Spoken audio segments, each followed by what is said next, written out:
Okay, Janet, it's 8 o'clock. Shall we about to start?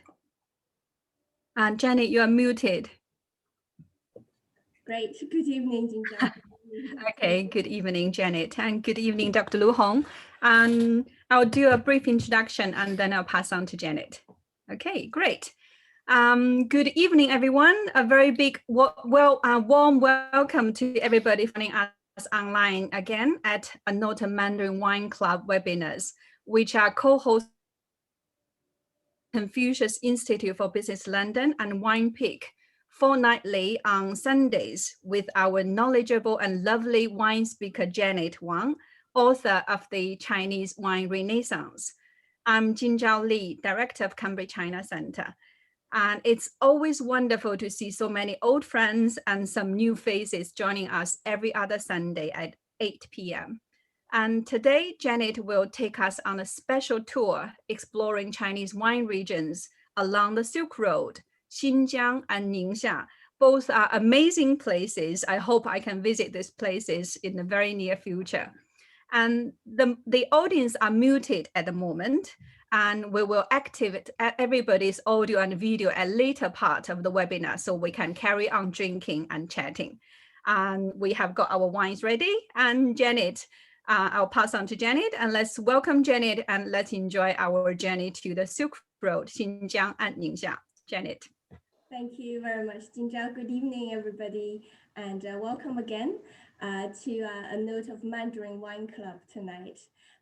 So tonight we will be indeed traveling to the western part of China along the Silk Road. The two wines we'll be talking about, first one from Xinjiang province, is a Cabernet Sauvignon and Marselan blend, which is quite an unusual blend, which we'll talk about later. And then the second wine is Ningxia from Ningxia. Again, looks like a Bordeaux blend, but actually it has a Cabernet Garnished, which is another very interesting grape with a story, a unique Chinese story.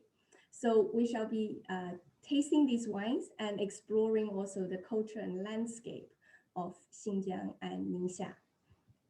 So just a reminder, the wine club format. Every 2 weeks, we'll discuss the cultural, the people, the geography of the location where the wines come from. And we have selected a mixed case of 6 wines from 6 boutique wineries in China. So these are award-winning, small production, premium production Chinese wines, especially curated for our wine club. So, 丝绸之路, the Silk Road. Let's just set the scene a little bit, right? So if we look at a map of China, so usually we talk about China looking like a shape of a rooster, you know, with the head here in the northern provinces. And then the eastern coast is the chest and stomach. And then, you know, towards the Tibet and Xinjiang is the tail feathers, right? And usually if you look at the topography of China, historically, the west side is naturally protected by high mountain ranges. So, you know, here we've got the Himalayan mountain range, the Tian Shan mountain range in Xinjiang, which is one of the 7 largest mountain ranges in China, in the world, right? So these form natural defenses for China on the western side. And you have sort of a dense woodland area in the southwest of China, right, bordering places like India, Vietnam, etc. And then you have this coastal region, which again forms a natural barrier, right? Until the 18th century, that was fairly, that was enough, you know, having a long coastline was a good natural defense as well. So China's weak spot has always been sort of along the back of the rooster, right? So this area bordering Mongolia. So here you have large areas of grassland, the steppes. So there are lots of nomadic tribes, steppes people who live there, but they're also fierce warriors. They're very good on horseback. They're great fighters. They're also great drinkers, right? They like high alcohol wines, but they do pose a threat, a constant threat to China's borders on the sort of the north side of China. So there's no it's no wonder that the Great War, right, stretching over 21,000 kilometers long, built since the 7th century BC up till the 17th century, you know, the Great War of China was built to defend the steppe people invading China through the north grassland area, right? So that's the overall scene setting of where China's weakness lie as far as the defense, natural defenses are concerned. And the Silk Road, why is that relevant to the Silk Road? So the Silk Road was actually initiated by the Han Dynasty as a tentative expedition to discover on the west side if they can form alliances with any of these tribes to hold back the Hung, right, Xiongnu, so loosely translated as the Hung in English. So the Han tend to periodically invade China through the northern steppes. But there are also other groups of tribal powers. So the Han emperor wanted to see whether it was possible to form some kind of political alliances against the Xiongnu, against the Huns. And also at the same time to really get to know the landscape of this vast area known as the Western region, right? Just to see what's out there, the culture, the goods they produce, the landscape, and possibly trade opportunities as well. So it was a tentative expedition to start with. So Han Wudi, Wudi of Han, the military martial emperor, Liu Che. So he was the emperor, the 7th emperor of the Han dynasty, who commissioned Zhang Qian, the lead envoy, to go on this quite hazardous journey. And there's one more guy we need to know in this Silk Road story called Sima Qian. He was the grand historian, the court historian. And it's thanks to him that we have a very good record of the expedition, but also just a very comprehensive history of China spanning 2,500 years from the age of the 5 emperor, the age of legends, up to the time, the contemporary time of Han Wudi. So these 3 people are very key to our story of the Silk Road. And according to the record of the historian Shi Ji, right, which was published around 91 century BC, we know that along the Silk Road, Zhang Qian did find alliances, trading opportunities, and also grape wine was found near Dayuan, which is present-day Fergana in Uzbekistan. And over there, they recorded that grape wine was produced and also cellared for up to a decade by grand households.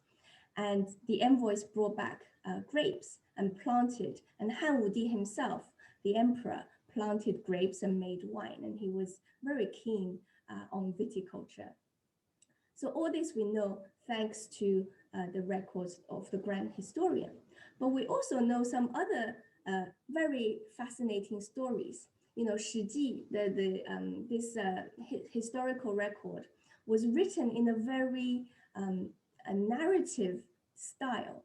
So we know some very fascinating stories, not just the historical facts, but the stories, the explorations, and the characters do actually stand out in this book.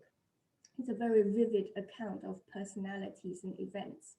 So we also know Zhang Qian's expedition was not all that smooth. In fact, he made 2 expeditions. The first one from 138 to 125 BC.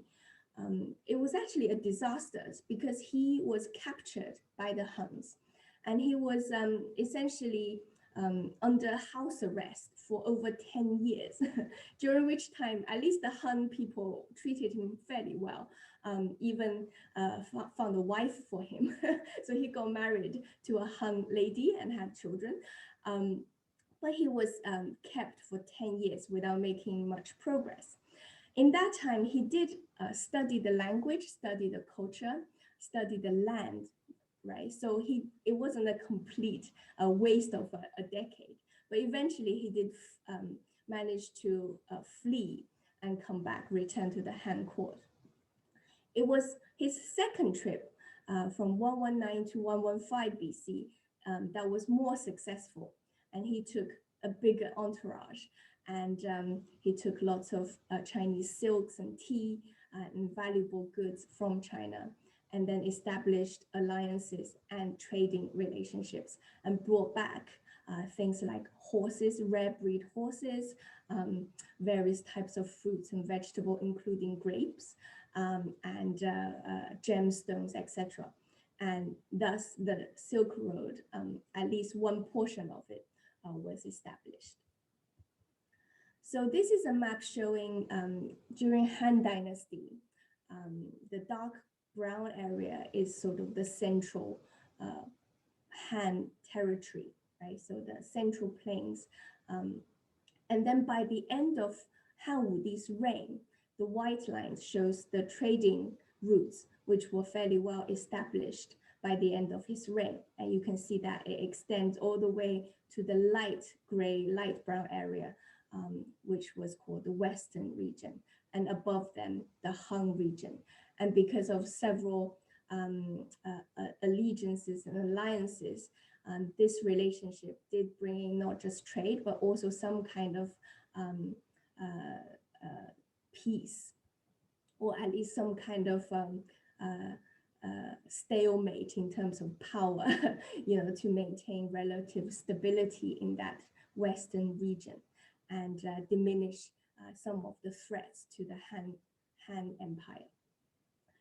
So eventually, the Silk Road, wasn't built as one smooth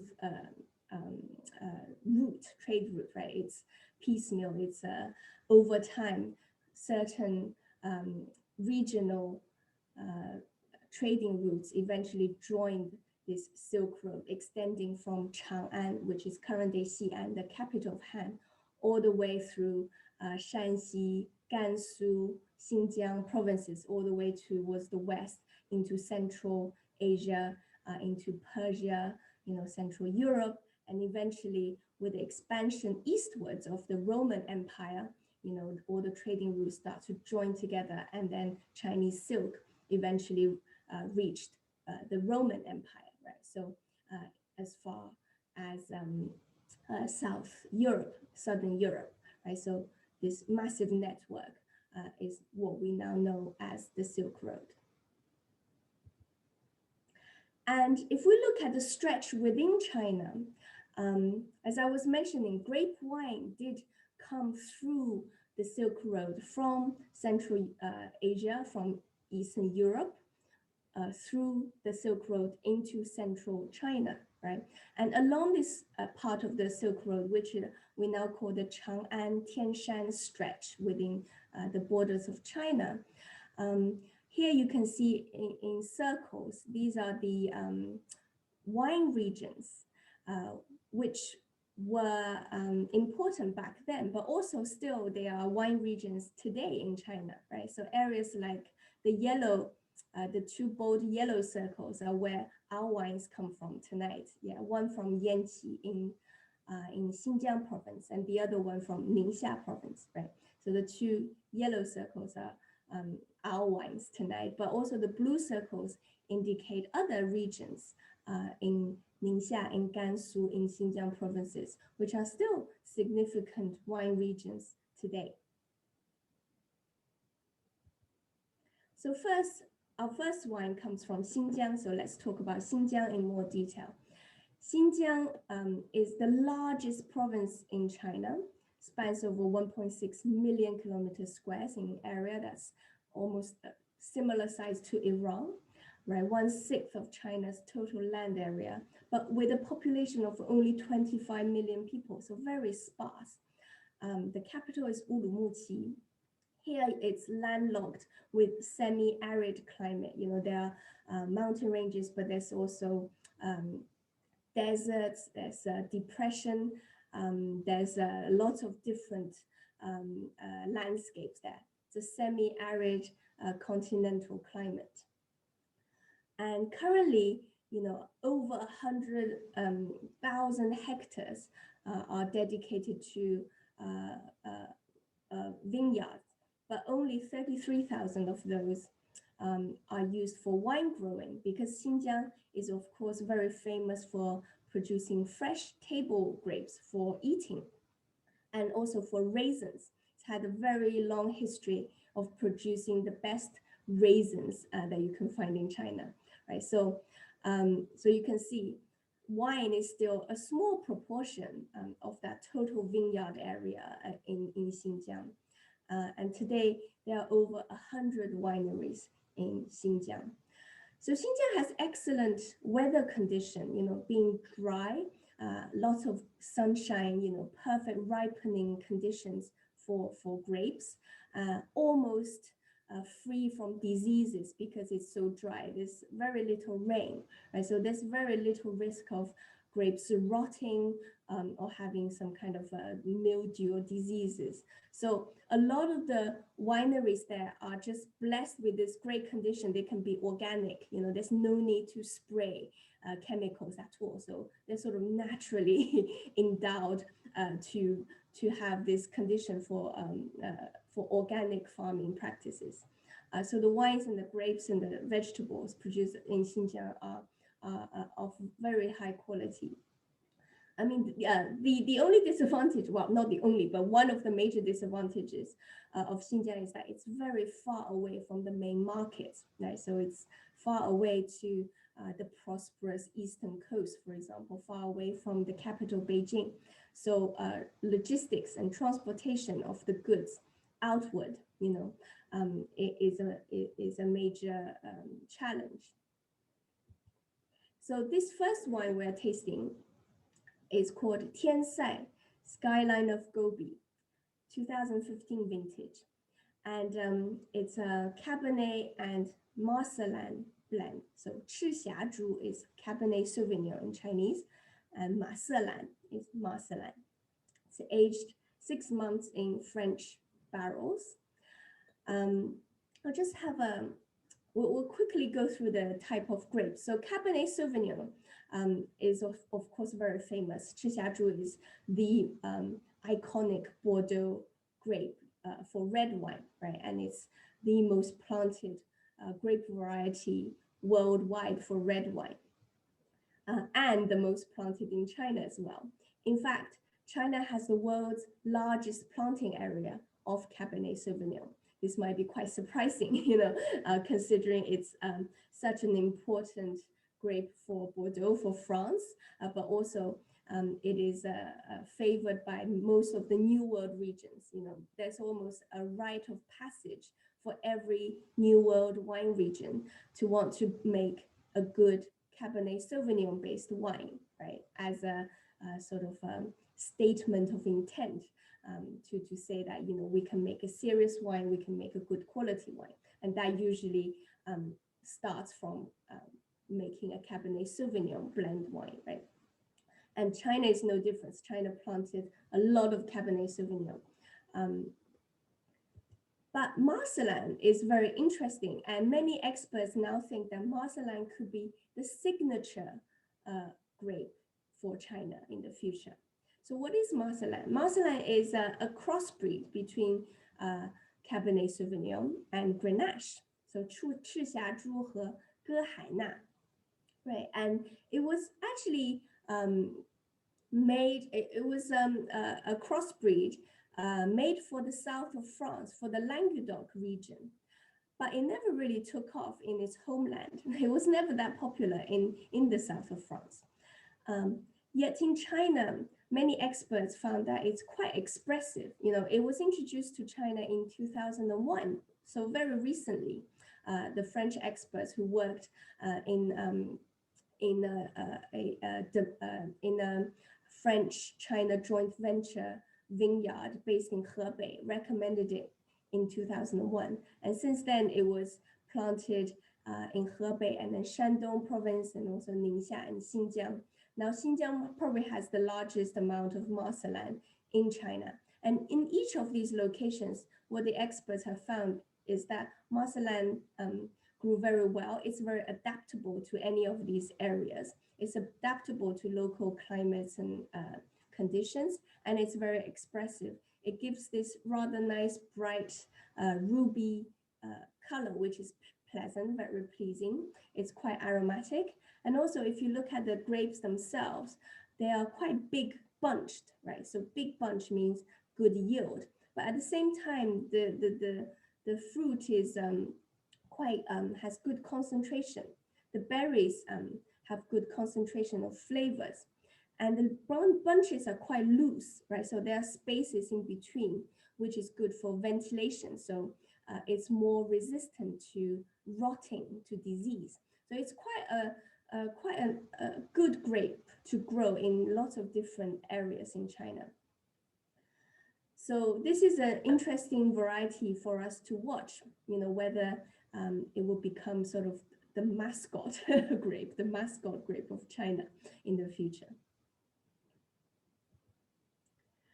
And skyline of Gobi, this vineyard, Tiansai Jiuzhuang, it is situated in a very beautiful part of Xinjiang. As you can see, this is a picture taken of the vineyard, set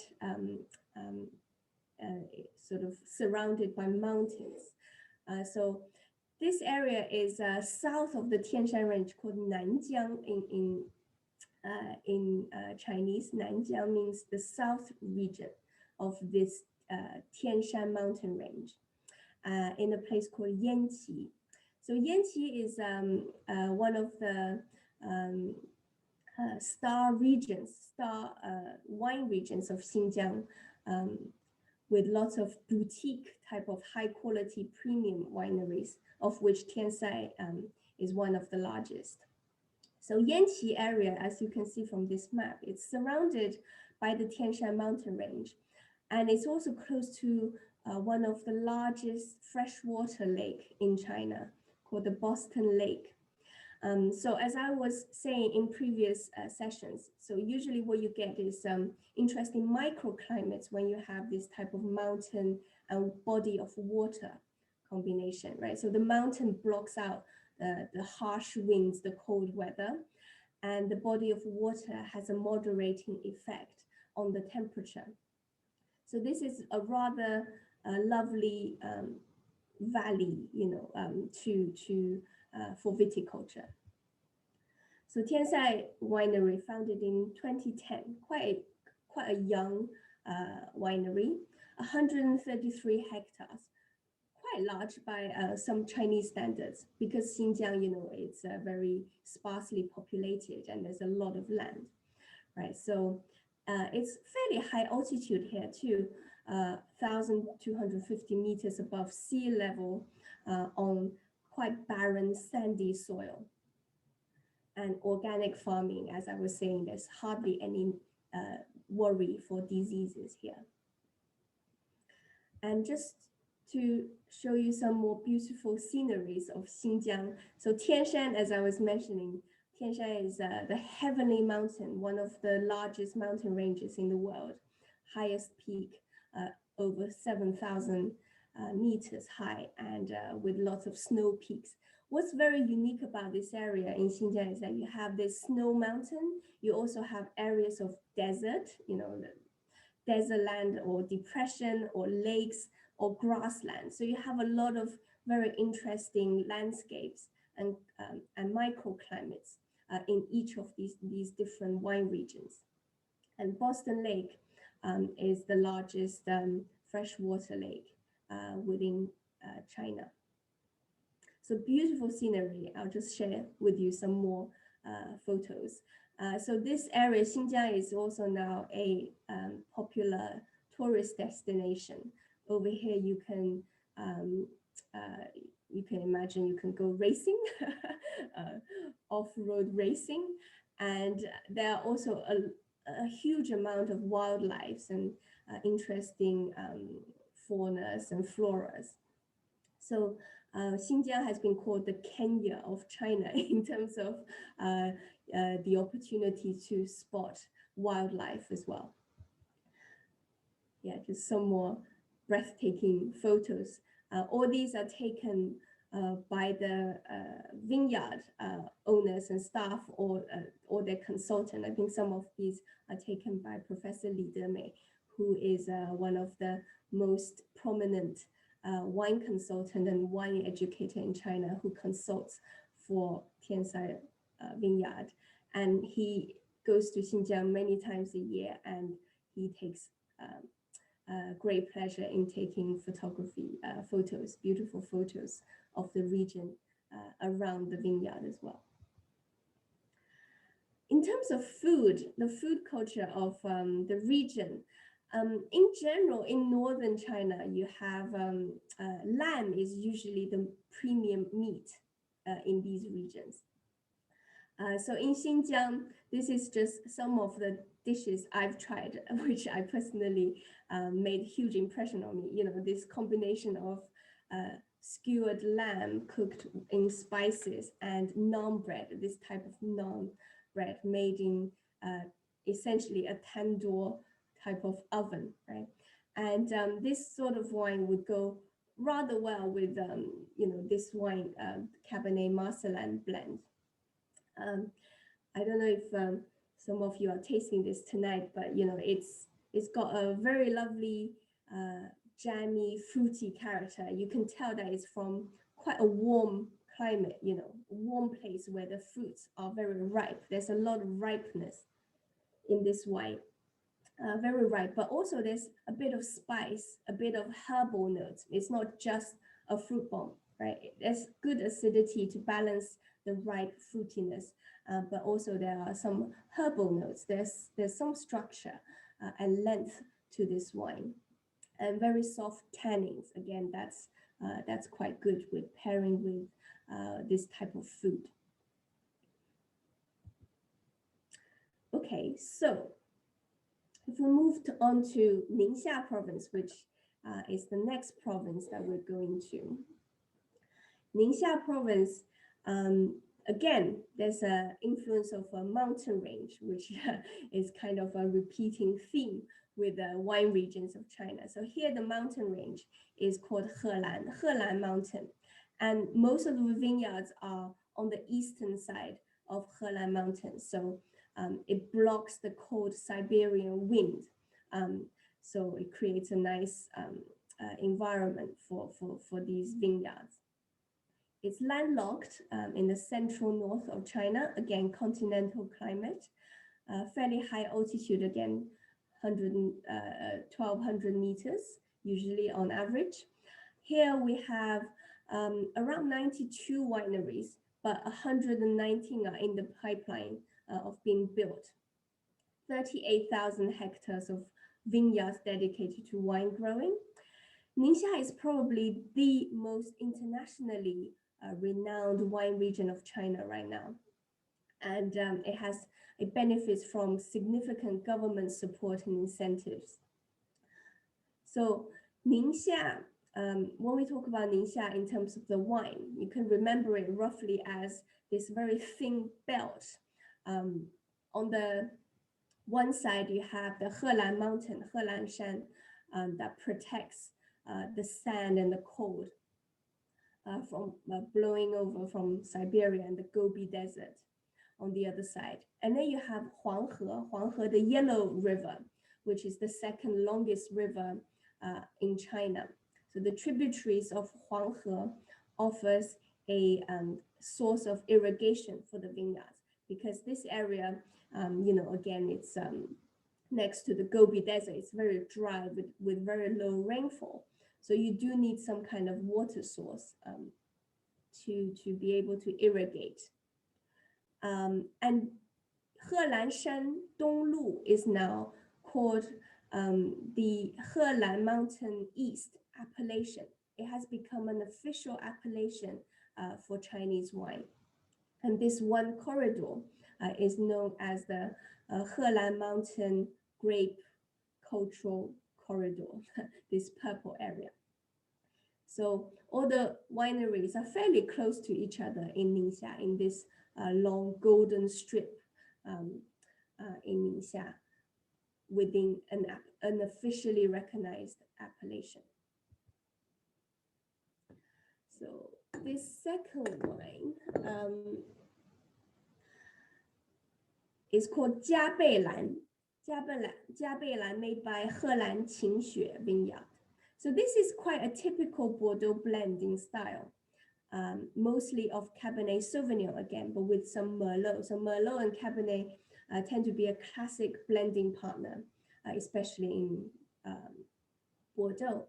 But it also has a hint, a little bit of Cabernet Grenache, which is a grape called 蛇龙珠 in Chinese. I'll talk a little bit about 蛇龙珠. 蛇龙珠 Cabernet Grenache was introduced to China in 1896, when the first industrialized winery was built in Shandong province by Changyu Wine Company.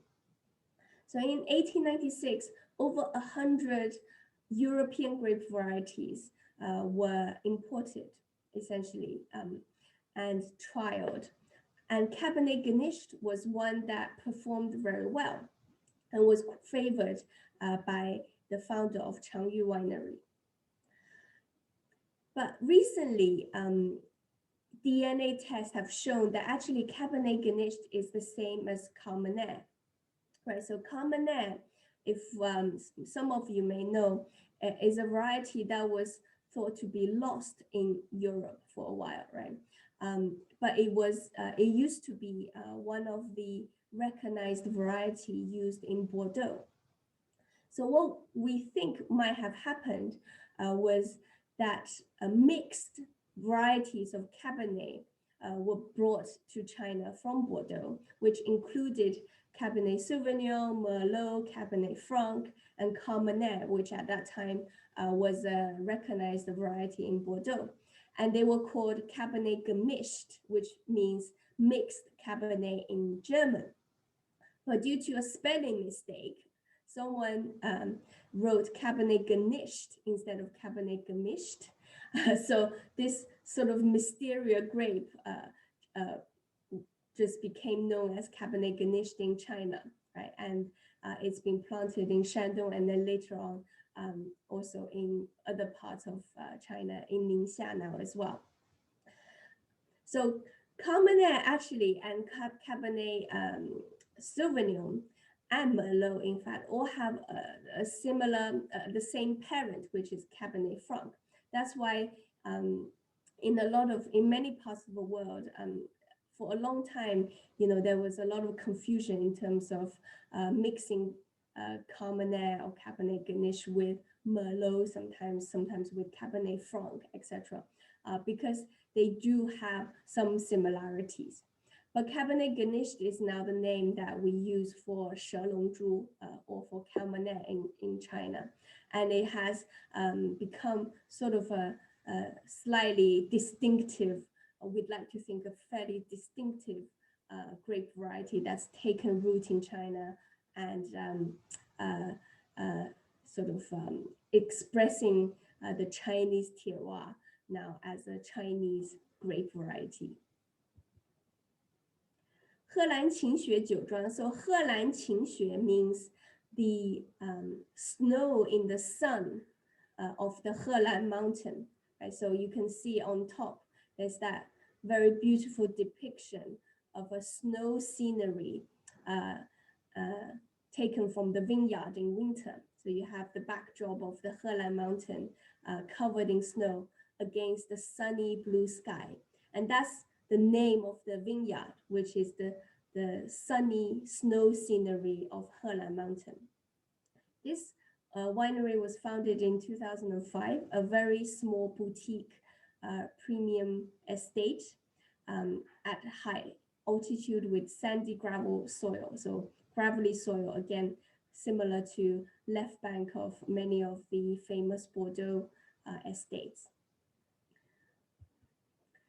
While we're on the subject of snow scenery, this is a good point to mention how vines survive in winter in China. So in northern China, as I have previously mentioned, that vines cannot survive the winter cold temperature and they need to be buried underground. So this photo you can see, it's done by hand, right? So the vines are pressed down gently. You don't want to break the vines, of course. So it has to be pressed down gently and then covered by earth, right? And then in springtime, you have to do the reverse process. You have to dig up the vines again. So every year, this has to be done on time, in time, twice a year by hand, and it's very labor intensive. And this usually accounts for a third of the entire vineyard operation costs, which is why Chinese wines are actually at the high quality and they're quite, the production cost is quite high. So you can see also from this picture taken from the vineyard, you can see that the vines are nowhere to be seen during winter because they have been safely buried before the cold weather sets in. So Jiabeilan, this winery, Helan Qingxue, really put China on the map as far as the wine trade, the international wine trade was concerned. This wine, the 2009 vintage of their Grand Vin, won the Decanter World Wine Awards in 2011. And it kind of shook the wine world, taken the wine world by surprise. They didn't expect a Chinese wine to win the top prize at a blind tasting competition in the highest, most coveted category of best Bordeaux blend. Okay, so this wine seen off over 500 competitions from around the world, including wines from Bordeaux itself, right? So it took the top prize, and then Decanter, various, even the Daily Telegraph, a mainstream newspaper, wrote about this. So this really made people take notice, at least within the wine world, with the trade world, to take notice of China. But since then, Chinese wineries have been winning a lot more international trophies and prizes. But this was the winery that kind of really started it all. So yeah, so very special for also this reason. So Ningxia is a very unique area with a unique cultural heritage. It was the center of the Western Xia dynasty. So this was flourishing around the 11th century. And it was, again, a steppes people, which ruled a portion of China along with the Song dynasty and the Liao dynasty, so the Tanguts people. And they have left some very rich heritage around Ningxia in particular, and also Gansu and neighboring provinces. So if you're in Ningxia, some of the very unique features of this region will be the Western Xia legacies, such as the Western Xia Xixia Wangling, the mausoleums and the stupas, the 108塔, which was built around that time as well. So definitely something that's a bit different to what you would see in other parts of China when you go to the central plains or eastern coast. Ningxia does offer some fairly unique and different type of cultural experiences, which is definitely worth checking out. And this Xixia Wangling in particular is very close to Yingchuan, which is the capital of Ningxia, so very close to the vineyards area. So easily you can fit in a trip to see these cultural heritage and go and visit a vineyard as well. So some of the very interesting artifacts, these people, these steppes people that we talked about, people who were nomadic and lived on the grasslands. They roamed around on horseback, and they were really great drinkers. They can drink a lot, and they like fairly high alcoholic levels as well. So here you have a few interesting wine artifacts. One is a type of a flask that you can carry around you, so you can drink on horseback. It's an easy to access sort of flask on the left, top left corner, a round flask that you carry on you. The bottom one is a glass, almost a decanter, and that is specifically for grape wine. It has a special name that indicates that this is a glass decanter for grape wine. And then on the in the center, you have this wine ewer, sort of pot, wine pot, with the script, the Xixia script, right? So this is not Chinese script. This is a special script used by the Xixia people. So it has this inscription in their own characters, in their own script. So some of the very fascinating artifacts which are related to wine from this area. Again, Ningxia and Xinjiang, they almost have a sort of a competition thing going in terms of who does the best lamb, right? So again, lamb is the premium meat in this area as well. So in Ningxia, some of the memorable things that you can eat, which are also available in Xinjiang, and they'll argue they do it better, etc. So skewers, 羊肉串, right? 羊肉串, very popular in northern China in general. And then you have this 烤全羊, which is a roast whole lamb. So people along the Silk Road, they are very hospitable people.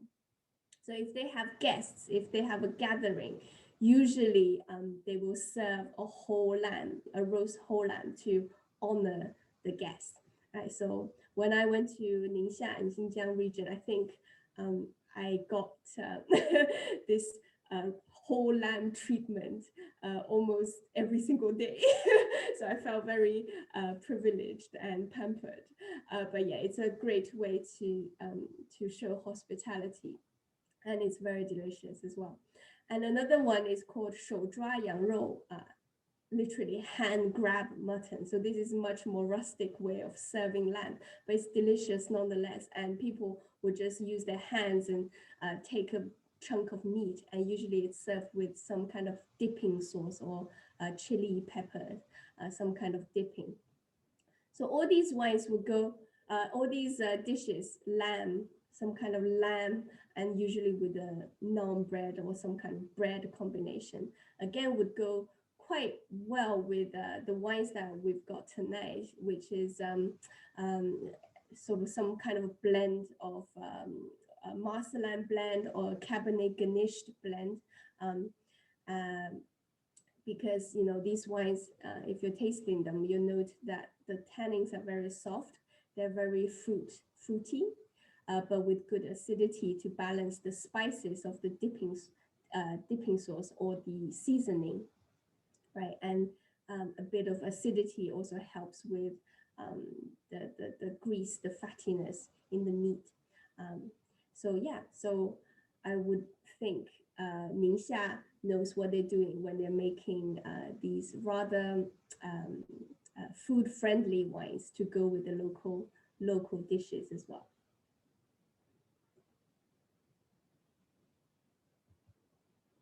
Okay, so that was a very fast overview of Xinjiang and Ningxia regions.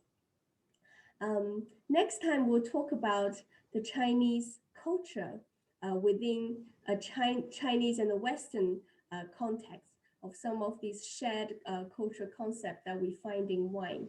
And also we'll talk a little bit about how Chinese wines can stand out in the international arena. What sort of cultural heritage could it bring to the wider world? So we'll talk a little bit about these cultural concepts in wine and how particularly applied to Chinese wines, what we'd like to see as international wine lovers. So that's for next time. The other thing I want to mention today is a project that I've been working on this year as well. And for those of you who have followed the past 5 sessions now, we did a mini series concentrating on different regions of China, but in the context of China's history and culture. And this year I've been working with some wine writers based both in UK and China, and also producers based in the UK to discuss a Chinese wine documentary project. So the concept is really to showcase something original, right? Because we know that Chinese food culture is quite well known internationally, but actually the Chinese wine culture is just as rich and varied as the food culture, but it's lesser known in the international context. So we want to bring in the winemakers, the people in China who's making things happen in the wine scenes with international sort of commentators and producers, and to make a documentary series, a bit like what we've been talking the last 5 sessions, not just about wine, but also about the places, about their food, about their culture, about their history and the people, to give people a more rounded understanding of a place, but always with wine as the main protagonist, as it were. So that's the concept. So we'd like to essentially offer a glimpse of China in terms of its past, present, and future in the context of wine, but with exploring other themes, right? So so that's kind of the project. I'm quite excited about that, and we have now lined up a rather good team internationally. So we've got a very high-profile producers and production companies and high-profile wineries in China, and all the movers and shakers in China who are sort of ready to form this team to produce this. We're sort of at the stage where we're looking for financing options. So this is rather exciting, and we hope that this is a project that we can put into motion sometime next year. So if you're interested in any way to get involved, if you think you might have certain resources, or you want to find out more, or you think you can maybe offer some kind of assistance in some areas, in some aspect of this project, then definitely I'll be very interested to hear from you. You can get in touch with me on jzw@winepeak.com. Just drop me a line. At the moment, we are looking at various financing options. We're looking at both sort of the more traditional channels and potentially more official channels, but also private channels, and we're looking at various options. So if you think you have resources, or you'd like to offer ideas and help and contacts and connections, if you're interested in the project, then do get in touch. So that's one thing. The other thing I want to mention is that next time, so for the next 2 sessions, first of all, we'll do a sort of a wrap-up session about Chinese wine culture and the context of modern Chinese wine industry in the more international arena. And then following that, nearer to Christmas time in December, we will do a sparkling wine special, yeah, just to be a bit more festive. And for the sparkling wine special, we're going to do a new mixed case of 3 sparkling wines. And we're pitching a French champagne versus an English sparkling wine versus a Chinese sparkling wine. And then you can see which one you prefer, which one do you think is the winner out of the 3? Or, I'm sure they're all very delicious. So all 3 wines are made in the traditional champagne method. In that session, I will go through some of the various methods of producing sparkling wine. But these 3 are all made in the traditional method. So the first one is actually from Champagne, a very premium name that's going through a relaunch. And this champagne is served from the Élysée Palace to Chateau Versailles. It's found in London, 67 Pall Mall, and various hotels and venues around the world. So, sort of the incumbent, as it were, the champagne. And then we'll have a challenger from England. This is a very small boutique winery, a complete little gem. Only 5,000 bottles of this is made, and completely handcrafted sparkling wine from East Sussex. Also with 7 years of aging now. So it's quite a complex, developed sparkling wine from England.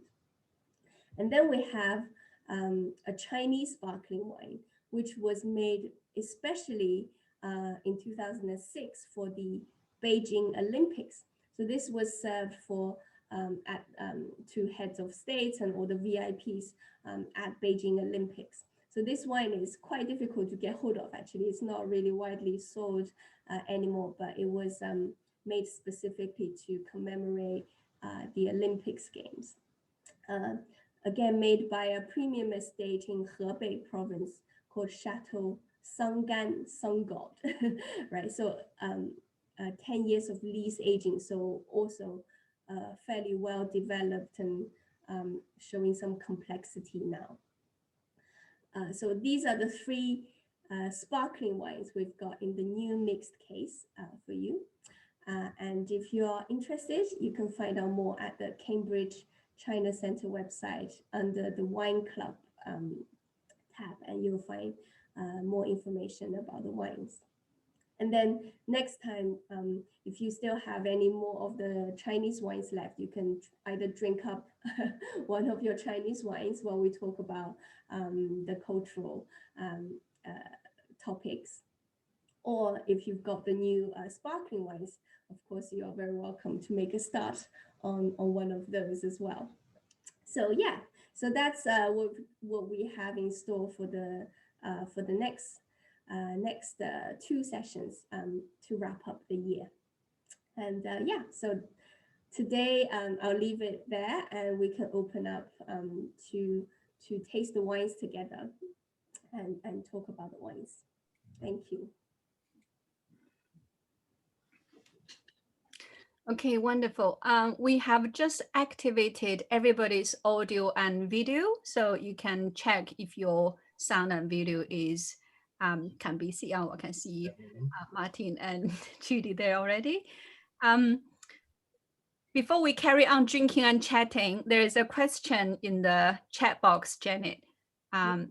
It's asking, who gives out the appellations? Okay, so this is essentially so there's a designation by the government is the short answer.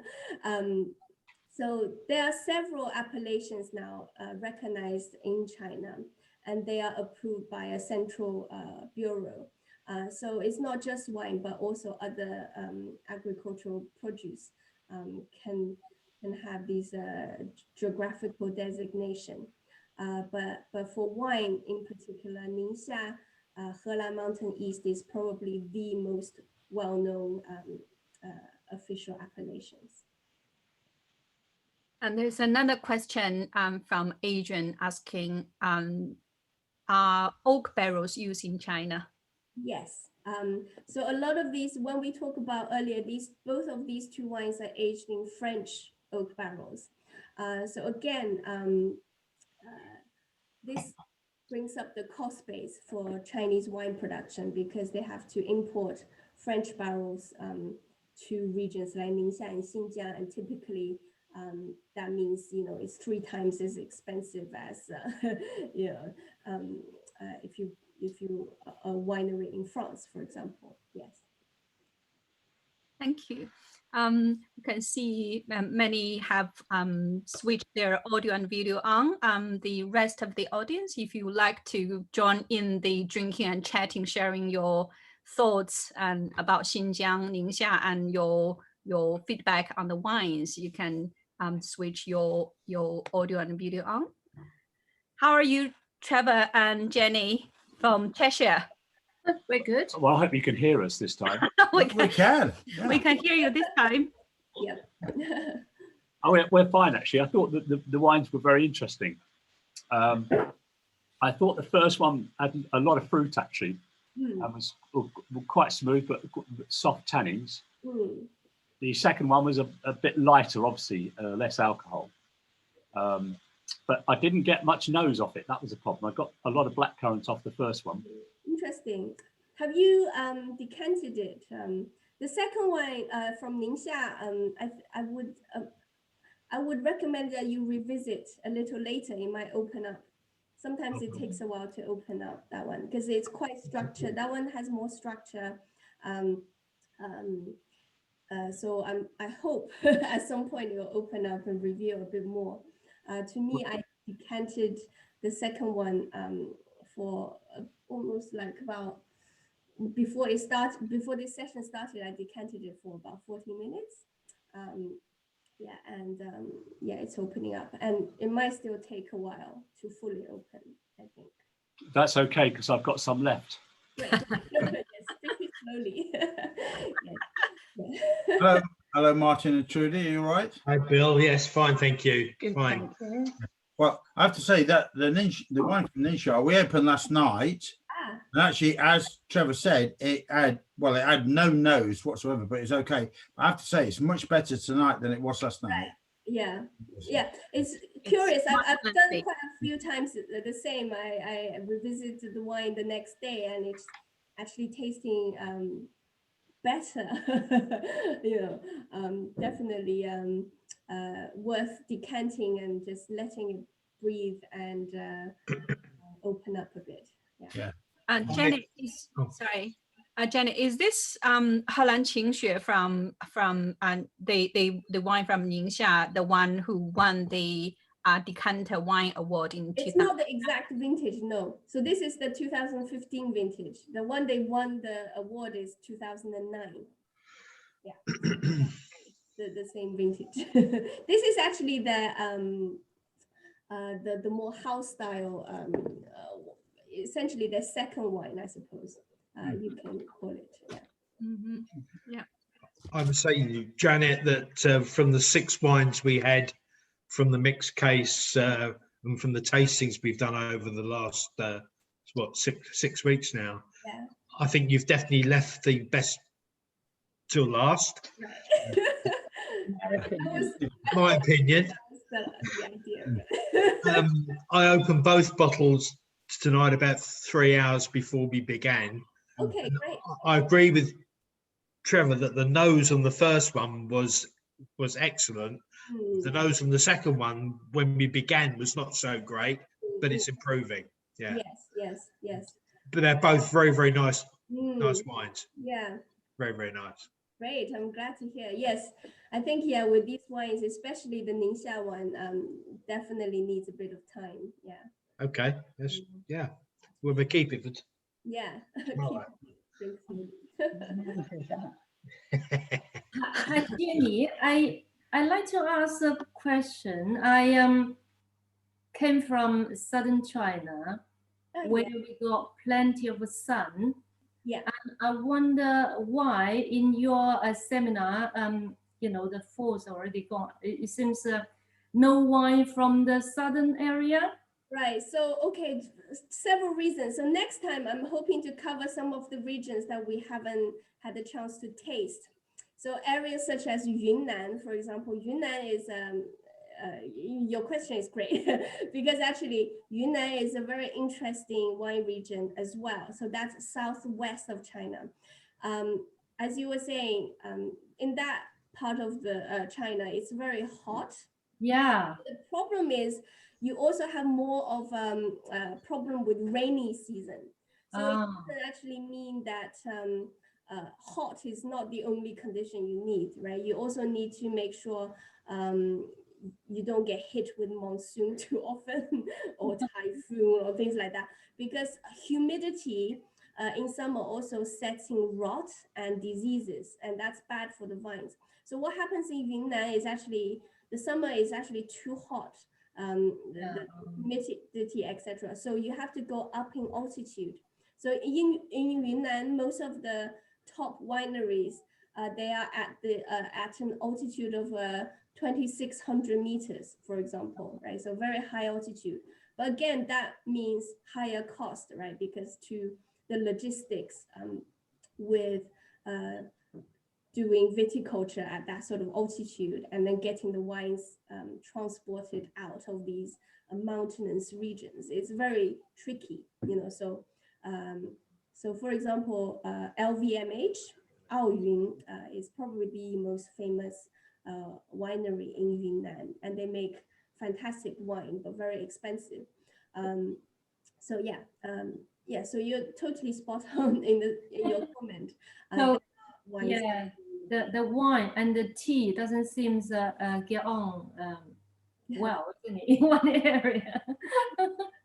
Well, it's very interesting that you touched upon wine and tea. Of course, we don't recommend drinking wine and tea at the same time, but wine culture and tea culture share a lot of similarities in the sense that they're both terroir driven.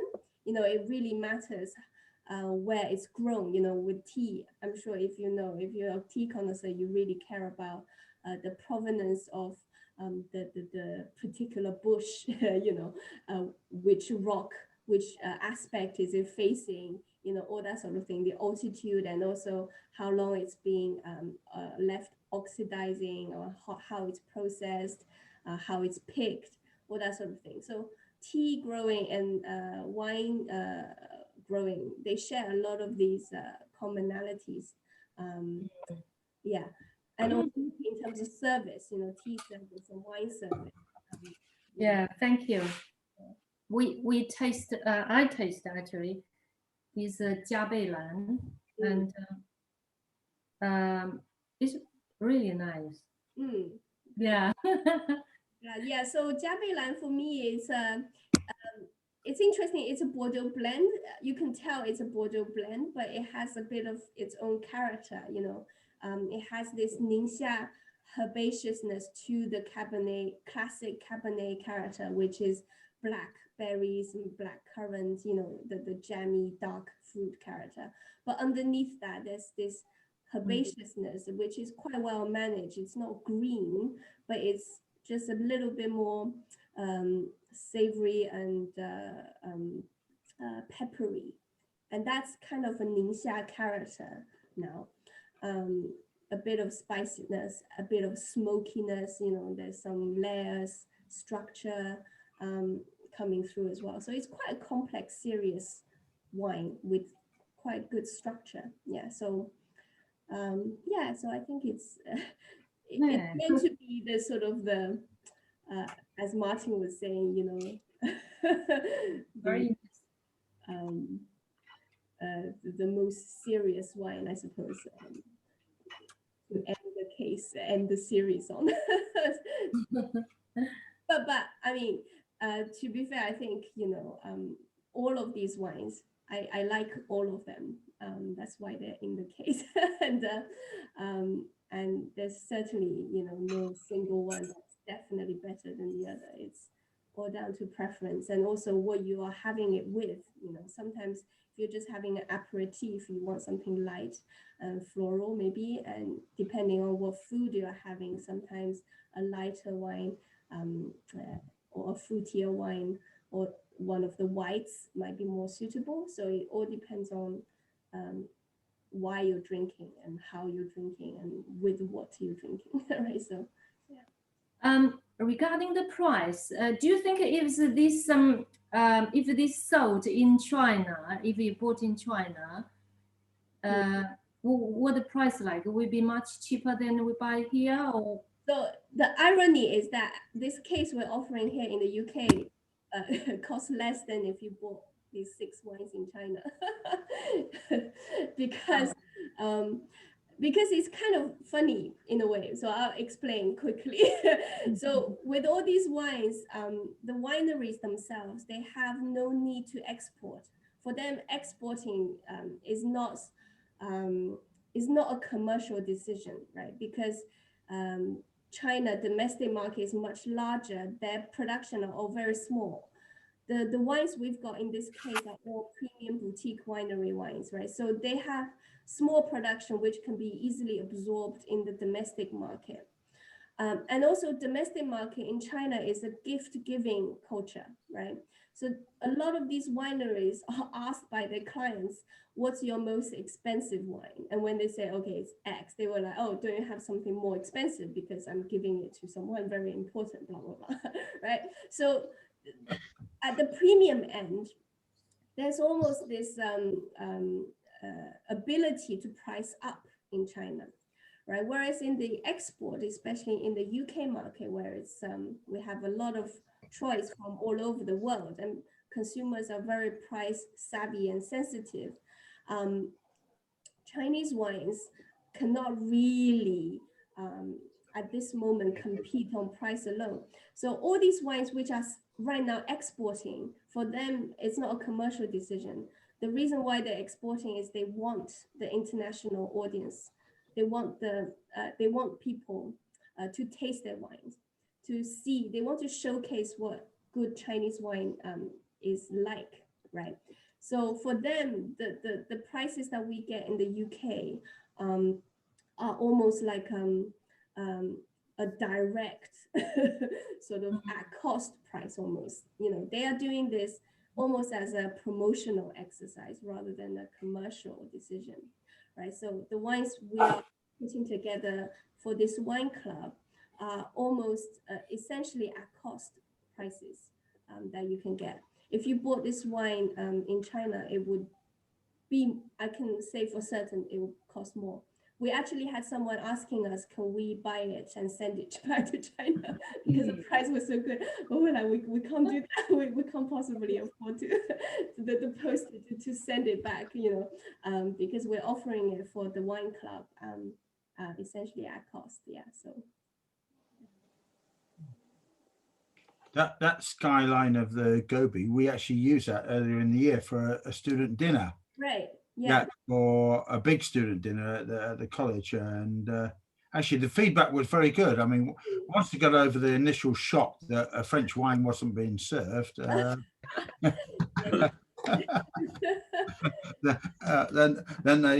they really enjoyed the wine, and they absolutely loved the name of the wine as well. So yeah, it went down very well. Yeah.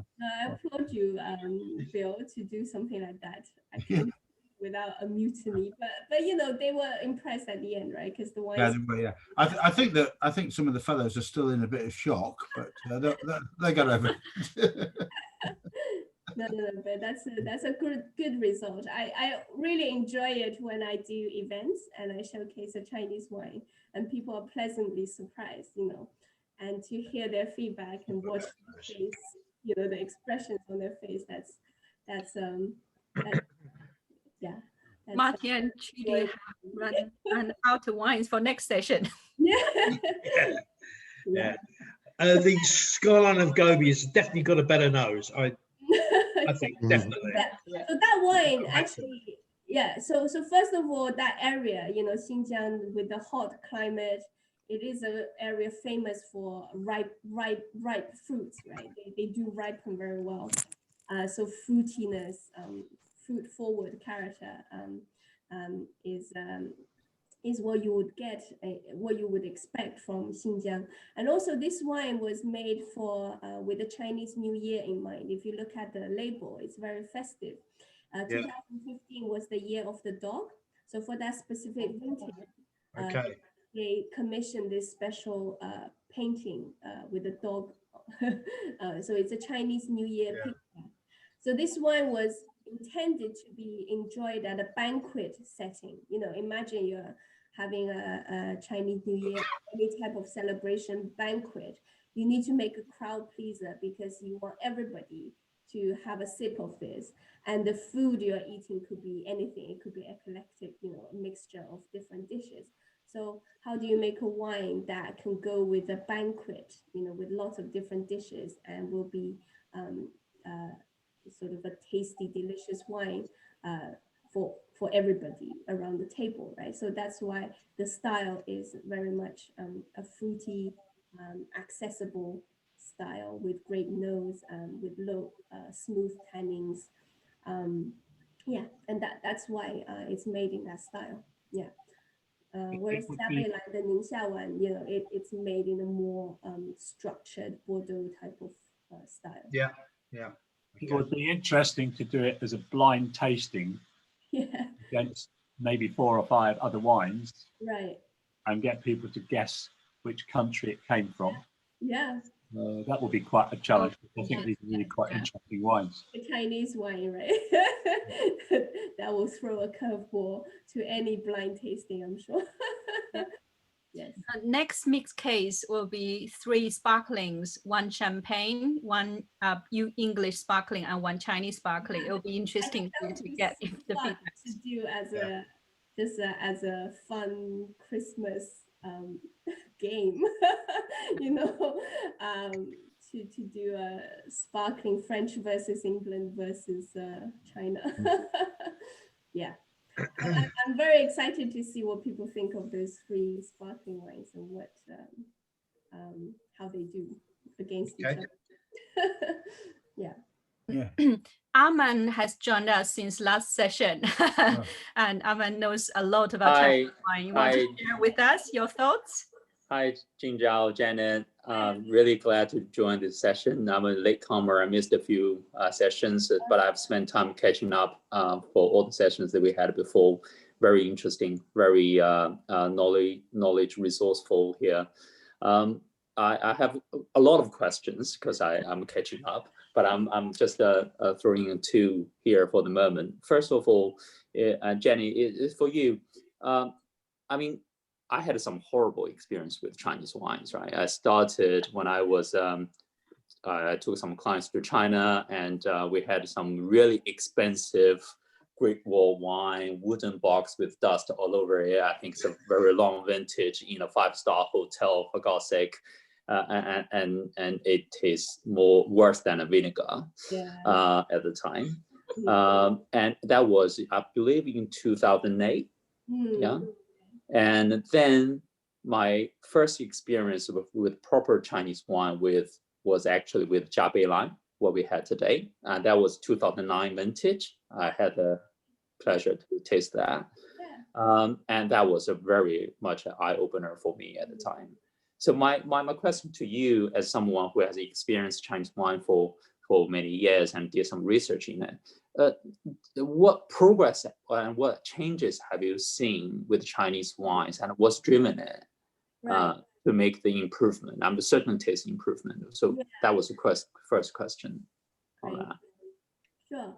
So yeah, I mean, I totally relate to your experience because I am by no means saying to everybody, look, go try Chinese wines. Every one of them would be fantastic. No, it's not the case at all. You know, these wines we have selected, and you know, and also with Chinese wines, there are sort of different market segments. So there's still a very big sort of bulk or sort of the cheap end of the market where people are competing for the 100 yuan, sort of the 10-pound mark, right? So we're not really talking about that sector where you have bulk wines, the value supermarket wines. these wines we are showcasing are sort of more the fine wines, premium boutique type of wines. But within this area, even Great Wall, for example, Great Wall actually has a terrible time because a lot of people have slightly negative experiences of Great Wall in the 80s and 90s, right? But actually, Great Wall, because they're such a massive company, they cater for the whole spectrum of the market. They have their sort of value bulk wine end of the spectrum, but they also have some premium boutique wineries like Chateau Saint-God is owned by Great Wall, but it's run like an estate, right? So within Great Wall, there are several brands which are estate-owned vineyards producing very high quality premium wines for under Great Wall, but they would be called like Chateau Saint-God, Sangan, or Hai'an, or in Ningxia, they also have Tianfu, etc. So they have these premium quality estate wines as well. But overall, in China, over the last 10 years, at the high end, at the premium end, at the quality end, they have made a lot of progress for several reasons. One is, first of all, they have sort of established that they can make a technically competent wine. Because 10 years ago, when I went to certain trade shows in Europe, where they have Chinese showcase producers, their overwhelming concern was to sort of pass the technical test in the eyes of the wine critics, right? They want international wine critics to say, oh, this is technically competent, it's well made, or it's clean, or it's technically good, right? So that was the first hurdle. And then the second phase was they wanted to sort of do well in blind tastings. If they could be mistaken for a French wine, that would be sort of a badge of honor, right? If you did a blind tasting, said, oh, this is definitely from Bordeaux, and you open up and it's like from China, you know, then the producers will be very happy, right? So it's kind of fooled the wine critic, etc. So that phase was more like an imitation, you know, trying to make a Bordeaux-like wine. Now, if you talk to winemakers in China, what they want to make is a wine that talks about its own place. They're very much into this concept of 铁化, which in Chinese is 风土. This is one of the things I want to talk about more next time, right? They want to make 铁化 driven wine that showcase the land, you know. So for example, if you talk to Jiabeilan, the winemaker, they definitely want to say this is a Bordeaux blending style, but it's a Ningxia wine, right? You taste it and you get this Cabernet character. It's Cabernet, but it's Cabernet from Ningxia, and they want to emphasize that point, right? So you can see this evolution of how Chinese winemakers are thinking and working, and I think that's a really positive progression, right? It's a nice evolution, because for consumers like us, we don't want to pay extra money to taste a Bordeaux-like wine from China. I don't think that's terribly interesting. I think it's more interesting for us to be able to taste wine made at high quality that tells you something about the local climate, the local soil, and the local condition, for example, right? So I think that's very interesting. And also the winemakers, they are evolving. So X years ago, they were sort of essentially government-owned enterprises, right? They're almost working like civil servants in a semi-governmental organization, you know, like Great Wall, etc. But now you have a new generation of winemakers who typically they are trained abroad. So a lot of these winemakers, they've had experiences in Bordeaux or in Rhone, in various parts of, mostly in the old world wine regions. They have either trained there or they have worked there. and then they've gone back to China to make wines. And also there's a lot of collaborations with international winemakers.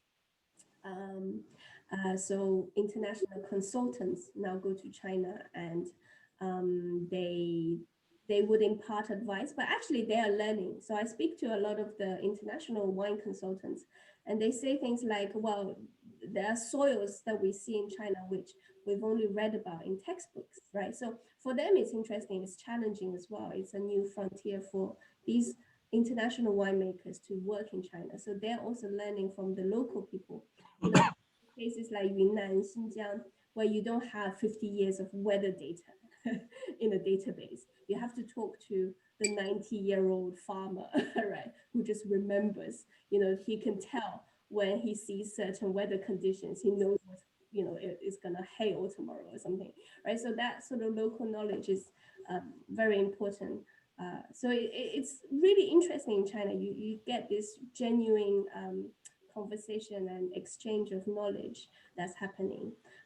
So that's what's very exciting to see in the wine scene in China. It's like this collaborative international effort, really. And then now you're seeing some of the local young winemakers emerging, who have just been trained in China. And they have very strong ideas about what Chinese wines should taste like. So it's very exciting. We'll just have to watch this space, I think. Thank you, Jenny. I have a lot of resonation in that. I think, you know, this is clear when I take the Jiabei line today, although it's different vintage in, you know, 2015. I certainly came across it as a Bordeaux style, but I feel, I don't know whether it's right or not, it has a pronounced capsicum, you know, green bell pepper type of characteristics, which is similar to Australian Cab Sauv, because I used to spend some time there. So this is very, very different and unique about it.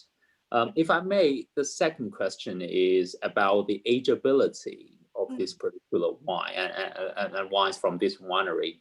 Again, when I tasted, I had the pleasure to taste 2009 Jiabei line a couple of times. The second time when I tasted, which is probably around, the first time I tasted it was around 2013, if I recall correctly. And then the second time was around 2015.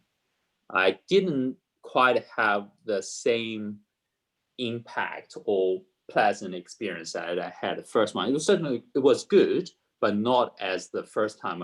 Maybe that was the first time surprise and all that wow effect, but second time was no comparison. 3 years later, let's say, from that. So what's your experience with the ageability of Jiabei line? Jiabei line, I tasted it last year at the winery. I tasted several of the older vintages, sort of 08, I think, and 06. And I thought they aged pretty well. I probably had the opposite expectation of you. So you came from a sort of wow surprise, so everything was sort of upside to, you know, high expectation, seeing what you want. Whereas I wasn't expecting it to age, but when I tasted it, I was like, oh, this is good. It's still got a lot of fruit. The acidity was still there, etc. So, and also, like you say, the green pepper character, in fact, helps the wine to age more in theory, you know. So the greenness eventually would actually settle and helps a bit with the ageability. So the actual answer is I don't think anybody really know at this point in time how well wines will age from Ningxia or from Jiabei line. There are several things to consider. One is the vines. The average vine age are quite young, right? If you compare to the vines of Ningxia vineyard versus Bordeaux vineyards, right? They're quite young. So younger vines, you can argue potentially they make wines that should be enjoyed sooner, right? You know, more fruity, more simple in style. Whereas the older vines, if you have 100-year-old vine or 60-year-old plus vines. They make more serious, structured, complex wines, which are more cellar worthy. So let's see. We'll have to see, really, in terms of as the vines get older, do they produce wines which can age better? But then the second question that follows on from that is, if you have to bury the vines every single year and dig it up again, how likely are these vines to survive for that long and still keep on producing wine? So one of the issue with areas like Ningxia with this burying is that potentially these vines cannot really reach a ripe old age, like the old world, and still be making wines that will eventually become super complex and age-worthy. So we don't know. So then you have to look at areas where they don't bury the vines. So places like Yunnan, places like Shandong. And you can argue, well, maybe those are the areas where you can look for in the future ageability, because the vines over there can have a more natural growth without all these interference, without all this burying, right? And in those areas, you also have more vintage variation, because in Xinjiang and Ningxia, you have fairly, well, compared to Shandong, for example, you're not going to be hit by a monsoon or torrential rain usually, right? So it's more consistent, whereas in Shandong, potentially you have more vintage variation. So that could also play a part in certain vintages being more age-worthy than others. And then the style of the winemaking, for example, wines in China tend to be made in the sort of, you don't get that much harsh tanning, right? The tannins are quite soft. The wine tend to be filtered quite diligently. So again, arguably, these point to wines which should be drunk with a slightly shorter window, But I would say these wines I think they could keep for 5 to 10 years at this level, for sure. But can they age like Bordeaux, like 20, 30, 50 years? I don't know.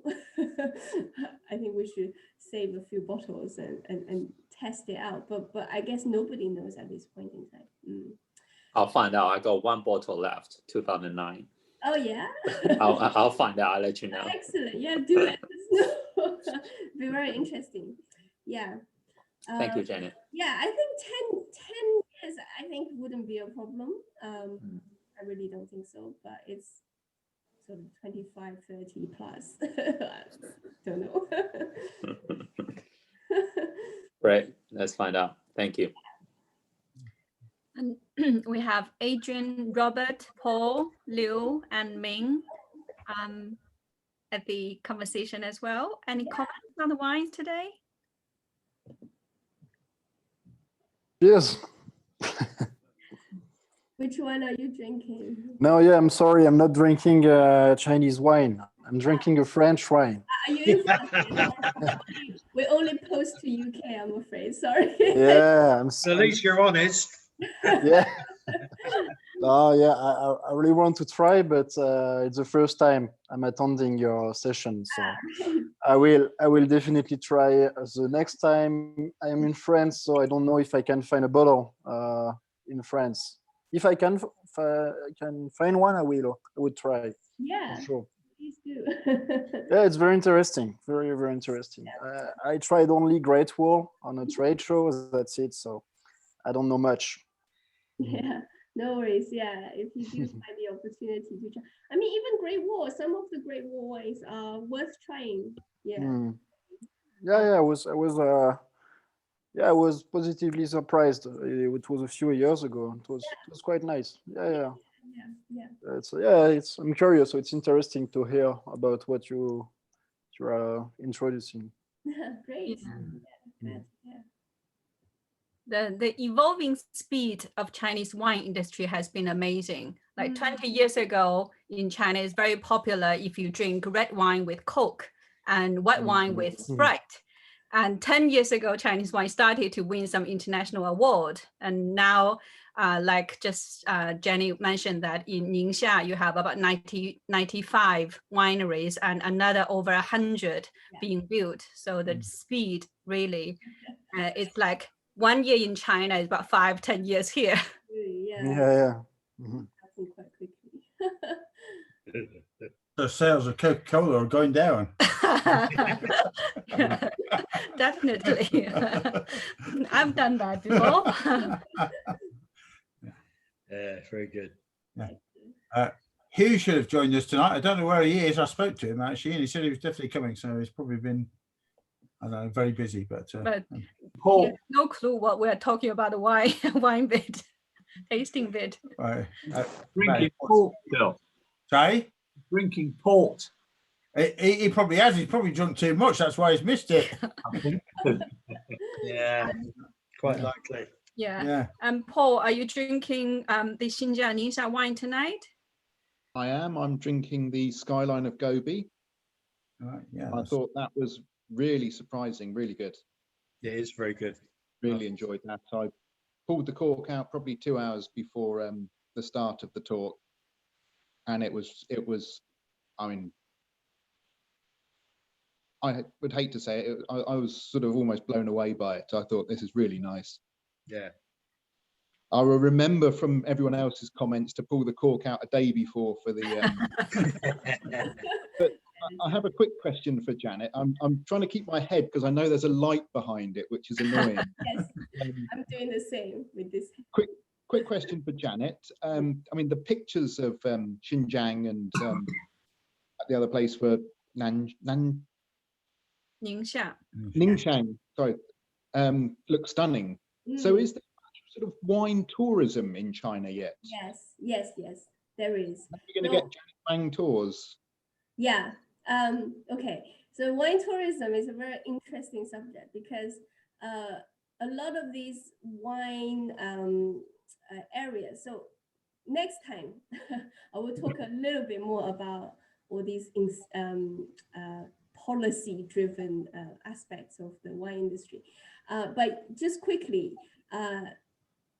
so Ningxia, for example, gets a lot of government support to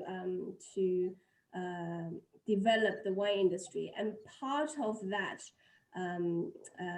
strategy is actually to create a vibrant tourism that goes with the wine making. So most of these wineries have great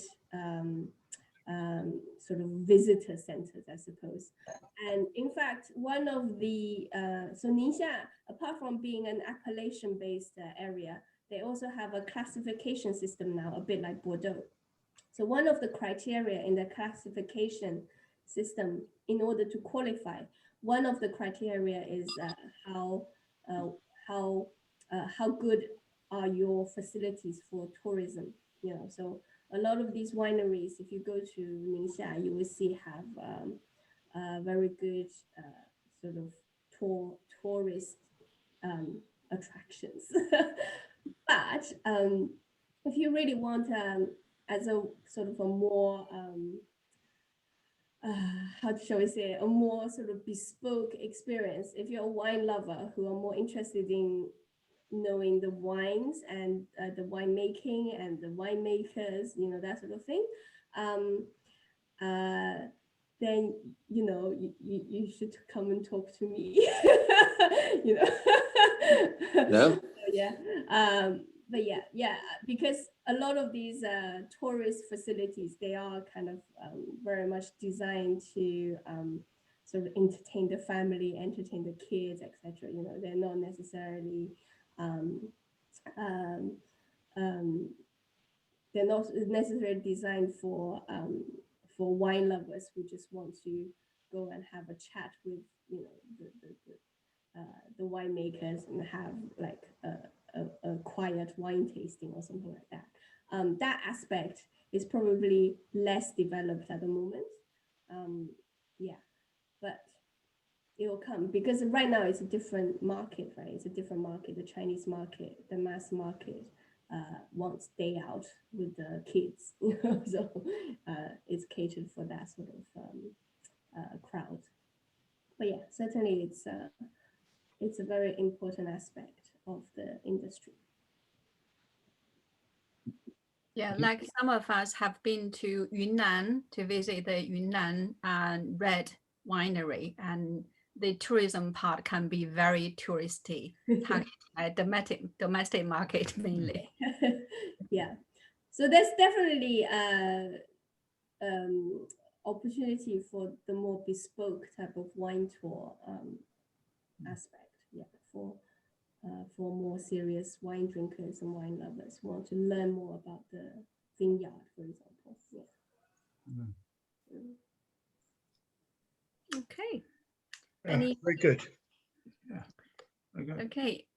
So it's a very pleasant chat, and I love Xinjiang, Yunnan, and I've never been to any of those places. Really looking forward to maybe we can organize a food and wine tour there sometime. Yeah, I think that would be great. Yeah, that would be wonderful. Yeah, and in 2 weeks' time, that will be the 6th of December, Sunday, 8 p.m. And we'll be we were not talking about Chinese wine regions anymore, but a comparative view of Western wine culture and Chinese wine culture, mainly Chinese wine culture. We know that China has a very aggressive, strong drinking culture. Somebody has experienced that, many of us. But Janet will be talking about some different aspects, like 孙子兵法, the art of war, and talking about Feng Tu and some very interesting Chinese culture aspects. So that will be the topic for next wine session. For wines to go with it, if you have any Chinese wines left, you are welcome to use your Chinese wines. We have started doing the sparkling wines case, 3 bottles for the festival season. So if you get hold of one of those, you're welcome to use the sparkling wines or your French wine or Portugal port, anything in the glass. And we'll talk about Chinese and Western cultures next session. Can we do Gambay? We do Gambay. Gambay. A few Gambays. Can you remember that that lamb we had before we did a few Gambays? Only just. I cannot stop laughing when looking at those lamb photos. Yeah, Trudy mentioned that as well. Yeah. Yeah. They like Okay, wonderful. Anyway, yeah, good to see you all. Yeah, wonderful seeing you all. Thank you very much, Janet and Dr. Lu. Thank you, Janet. Thank you very much. Everybody joining us. Okay, Thank you, in 2 weeks' time. Thank you. All right. Yeah, Cheers, thank Martin, you. everybody. Thank you. Trudy, Yeah, thank you. Cheers, See you mate. in 2 weeks' time. Bye. Bye. Bye. Bye. Bye. Bye. Thanks, Janet. All right. Thanks again. Cheers. Bye-bye.